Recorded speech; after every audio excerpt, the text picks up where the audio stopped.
Talking about equipment for a saxophonist, it's crucial to find your personal sound. How important is equipment for you? Well, again, your personal sound is a way of playing more than the tone. I mean, the tone is definitely, let's say the tone is 100% of what you have to do. A way of playing is 100% of what you have to do.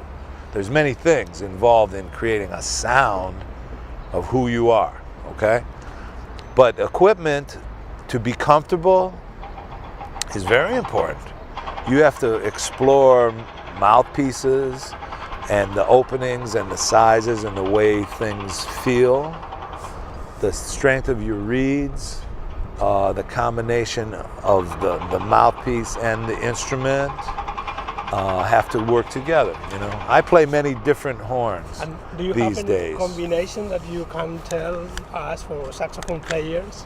Well, my main love, really, my balanced action Selmer, from when I was very young, is my home base horn. But I play at Borgani saxophones. Last night I was playing one of my Borganis that were made for me. The special combination of a silver body, pearl silver with gold keys. This combination creates a really dark brilliance in a tone you can produce. I've been playing wooden mouthpieces made by Francois Louis really since the mid-1980s. First wooden mouthpiece was around 1985, this period.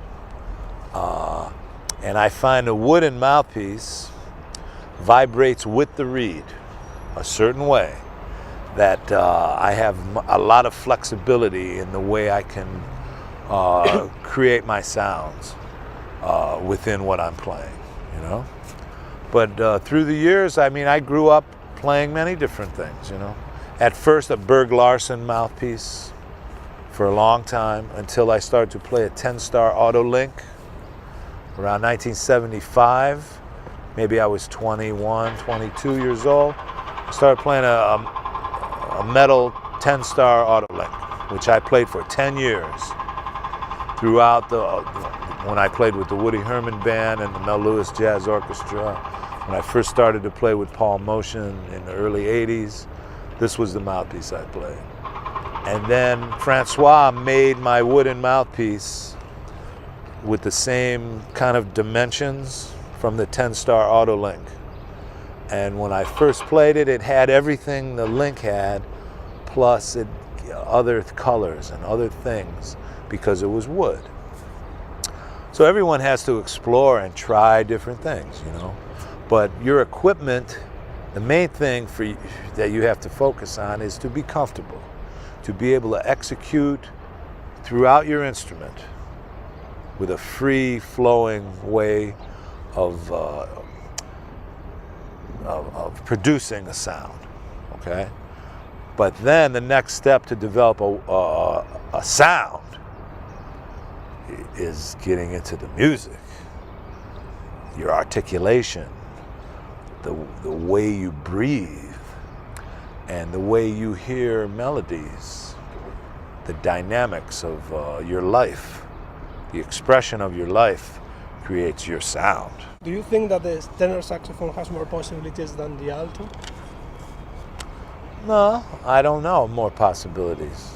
Different possibilities. Johnny Hodges played the alto saxophone with no limitations. Ornette Coleman plays the alto saxophone with no limitations. Charlie Parker played the alto saxophone with no limitations, man.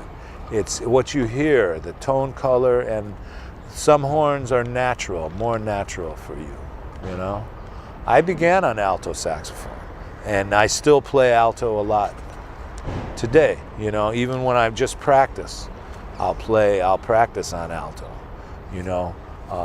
Playing tenor saxophone for me was more of a natural expression. That is really who I am. But I live in the woodwind family. and have studied some clarinet, alto clarinet, bass clarinet. I played many wood flutes, a collection of wood flutes that I have from around the world. And each one is in its own key and with open holes. The possibilities are all there, but you have to create and start to develop the chromatics within these instruments, right? They're non-chromatic instruments, okay? So to study wood flutes in different keys and things have taught me a lot about playing the tenor saxophone and things that you hear, you know? I just had recently a horn made, which I recorded on my last recording, Bird Songs, the tune Lover Man.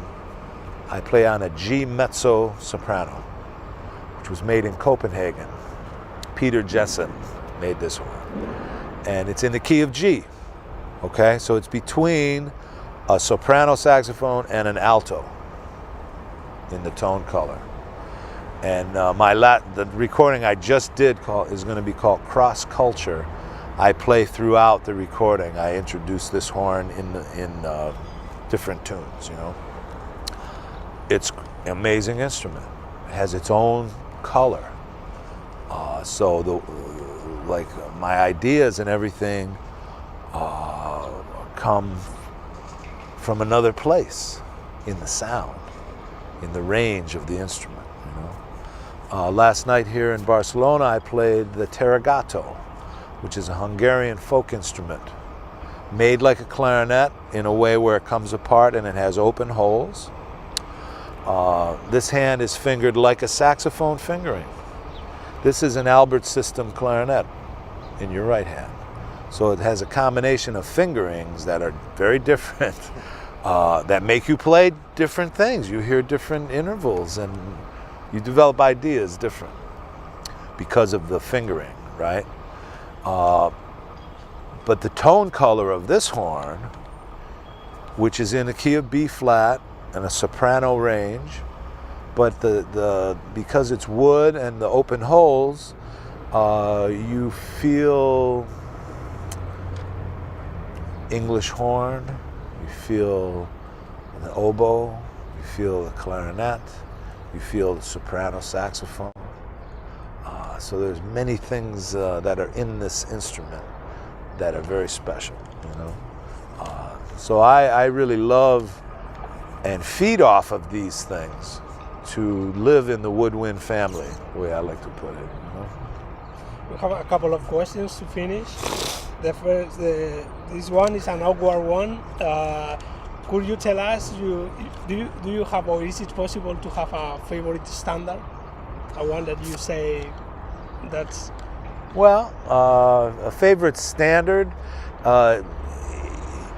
if you really play a lot of songs, you realize how each tune has its own mood and flavor and harmonic structure that feed your imagination, melodies that you love to explore with variation. You know, I would say the tune Body and Soul is a favorite for me. But, you know, to play different kinds of music that have different melodic and harmonic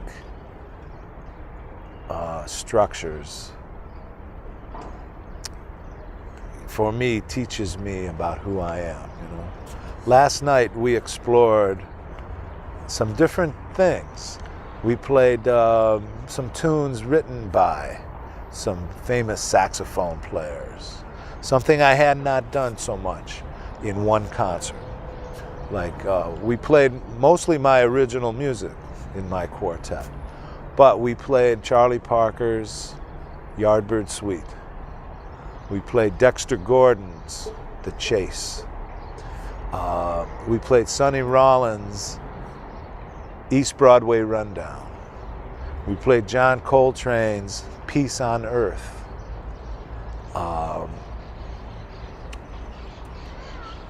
we played Early Autumn, which was Stan Getz's introduction on the scene, a tune that he became famous playing, you know, but never actually played in a quartet situation.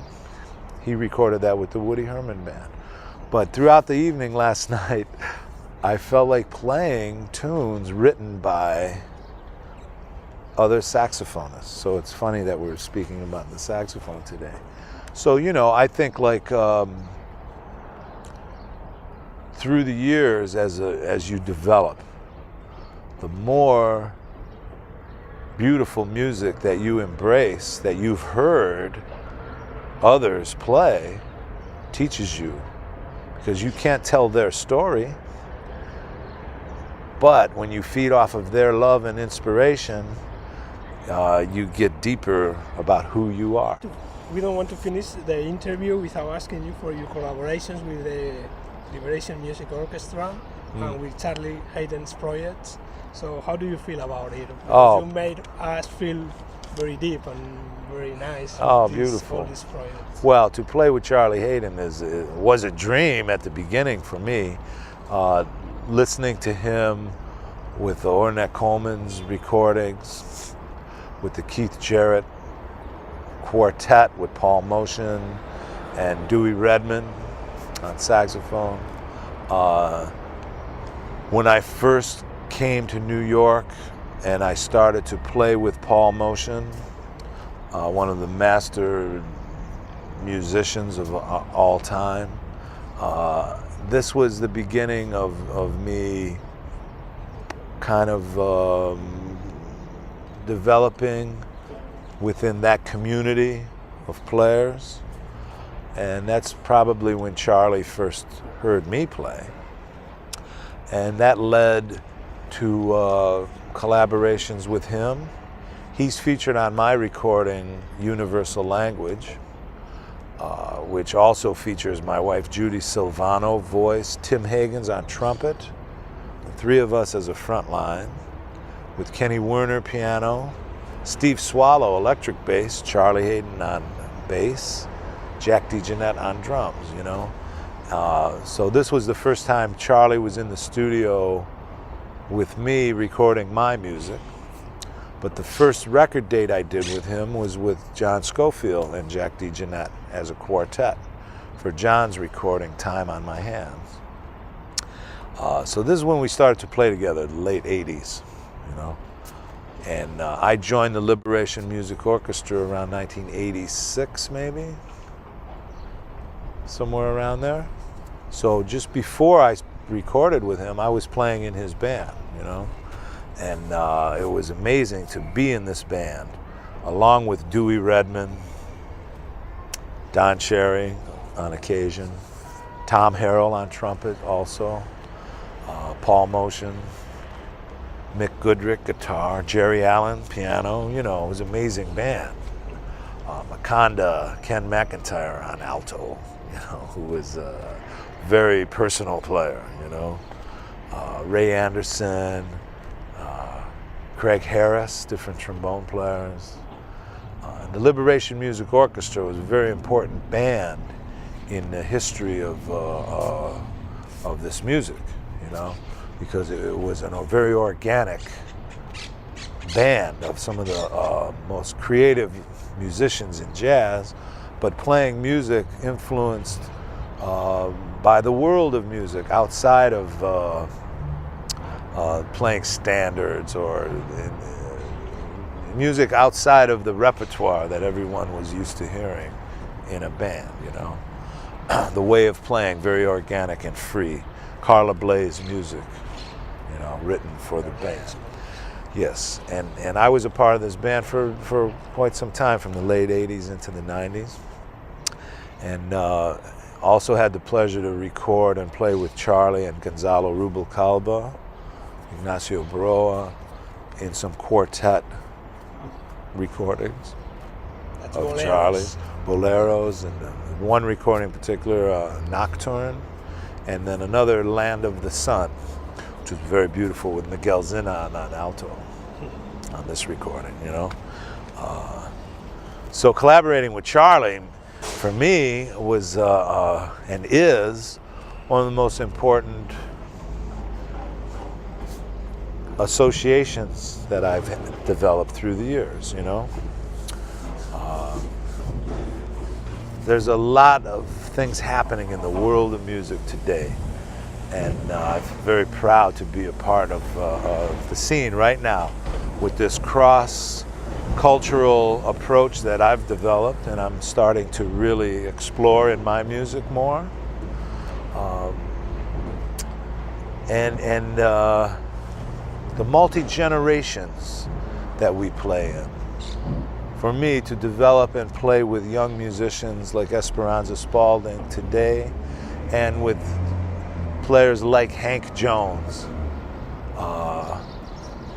at the same period, the same time, it's pretty phenomenal. Kind of magic. Yeah. And I'm very proud that I've created situations to do that. Mr. Lovano, thank you very much for your attention, your time. Thank you, and yeah. We know that you have some more concerts in Spain, 7 you told us before. This tour we have 7 concerts in Spain. I'm very excited about it. With my Europa Quartet, featuring Salvatore Bonafede piano, Peter Slavov bass, and Francisco Mela on drums this time. Okay, so we wish you good luck and enjoy the concerts and your stay in Spain. Thank you, sir. Beautiful.